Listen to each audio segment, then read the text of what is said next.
Pikiran Nana. Nana dan Dr. Derry kini berada di balkon lantai PPIP yang tentunya tertutup.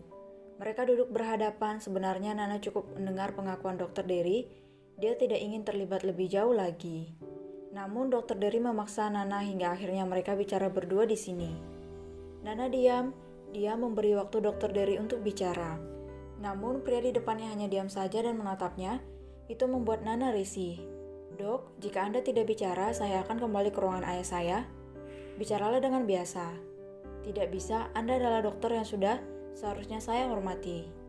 Dr. Derry kembali diam. "Dokter?" tanya Nana memastikan Dr. Derry ingin bicara dengannya lagi. "Apa yang ingin Anda katakan?" "Apa benar kau akan menikah?" "Ya, saya akan menikah."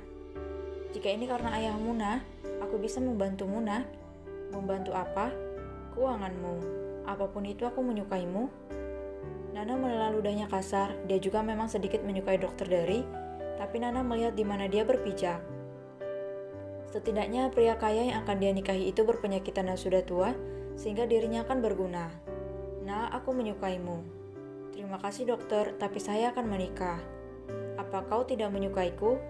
Nana suka, tapi perasaan suka tidak dapat membantu. Dr. Derry tampan, kaya dan dari keluarga terpandang.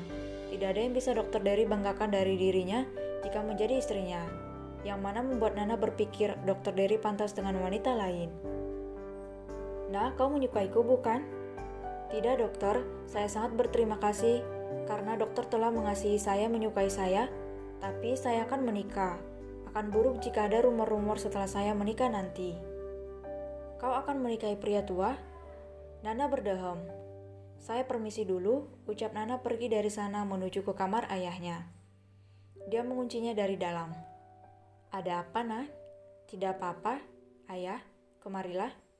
Nana mendekat, dia melangkah dan duduk di samping ayahnya. "Ayah, besok aku akan berangkat. Ayah akan diundang ke pernikahanku nanti." "Akan Nana pastikan nanti ada yang menjemput ayah." "Baiklah," ayah hanya menurut saja, tapi... "Kenapa, Ayah? Apa yang kalian bicarakan?" Nana diam. "Dr. Derry menyukaimu bukan?" "Bagaimana ayah tahu?" "Jika bicara dengan ayah dia selalu suka topik tentangmu." "Sudahlah ayah, jangan bicarakan tentangnya. Nana akan menikah, pria itu memberikan apa yang kita butuhkan dan sangat membantu kita." "Maafkan ayah." Melihat ayahnya menangis, sontak saja Nana memeluknya erat dan ikut menangis. "Ibu dan Lia akan merawat ayah, mereka akan datang tiap hari." "Maafkan ayah yang tidak bisa memberikan apa-apa." "Tidak apa ayah, kau adalah ayah terbaik untukku." "Jangan lupa kirimkan uang tiap bulan," ucap Rina menuntut lebih.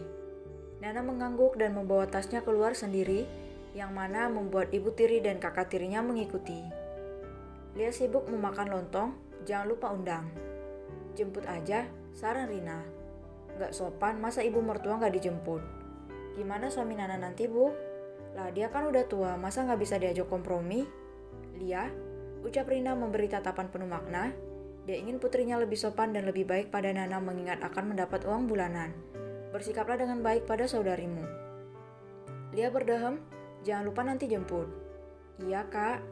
Dan setelah menunggu kira-kira 5 menit datanglah sebuah mobil sport hitam yang berkilau, membuat Rina dan juga Lia membelalakan matanya. "Wow, pria kaya tua," ucap Lia. Saat itulah keluar seorang wanita berperawakan besar dan tegak, rambutnya pendek dan kira-kira umurnya setengah abad, tapi tubuhnya masih kekar dan bugar. Dia layaknya bodyguard. "Nona Nana Sri Anjani?" tanya bodyguard itu datang mendekat. "Iya," jawab Nana. "Saya EP, pelayan pribadi Anda." "Pelayan?" tanya Nana bingung. "Ya, biarkan saya bawakan barang-barang Anda," ucap EP membawa tas-tas itu ke dalam bagasi mobil. Membuat Rina berdecak. "Suamimu benar-benar tua dan berpenyakitan, Nah. Lihat saja sekarang dia memberikan pelayan terbaik agar kau tidak kabur." Nana terdiam. Dia hanya bermonolog dalam hati. Setelah berpamitan pada ibu dan kakak tirinya, Nana masuk ke dalam mobil. Air matanya mengenang saat melihat rumahnya semakin menjauh. Dia akan pergi menemui calon suaminya di ibu kota. Pergi dari desa tercinta tempat dirinya tumbuh. Dan ketika mobil melewati rumah sakit kota tempat ayahnya berada, Nana tidak dapat menahan tangisnya. Seolah paham Apa yang ada dalam isi hati majikannya? Epe berkata, "Ada tisu di sebelah kanan Anda, Nona." Nana memakainya, dia menangis sendirian di belakang mobil sampai akhirnya tertidur. Jam demi jam berlalu sampai akhirnya dia sampai di sebuah hotel di ibu kota. "Nona, Anda sudah sampai." Saat membuka mata, alangkah terkejutnya Nana ada di depan hotel. Dia tidak sebodoh itu. "Kenapa kita di sini? Sebelum Anda menikah secara resmi, Tuan meminta Anda tinggal dulu di hotel. Saya akan menemani Anda, Nona. Jadi aku tidak berdua dengan calon suamiku?" "Tidak, Tuan akan datang saat makan malam nanti. Mari." Nana mengikuti langkah Epe yang memberi perintah pada pelayan di sana untuk membawakan koper. Nana berhenti melangkah saat akan masuk ke dalam lift kaca. "Tidak apa, Nona, masuklah." Nana masuk, lift membawanya ke lantai paling atas, tepatnya penthouse room yang memiliki banyak kamar. Kamar mandi, bahkan dapur dan kolam renang sendiri. Saat pertama kali masuk, bibir Nana bungkam rapat, tapi dia dengan jelas mengaguminya. Kemewahan yang membuatnya takjub.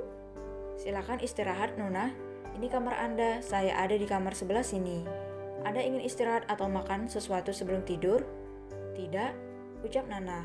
"Aku akan istirahat." "Baik, Nona. Saya ada di sekitar sini." Nana mengangguk, dia masuk ke dalam kamar yang bahkan seukuran rumahnya.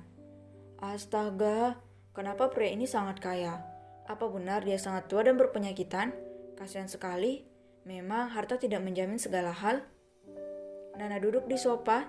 "Aku harus merawat suamiku dengan baik nanti. Apa mungkin dia seperti nenek saat dulu sakit?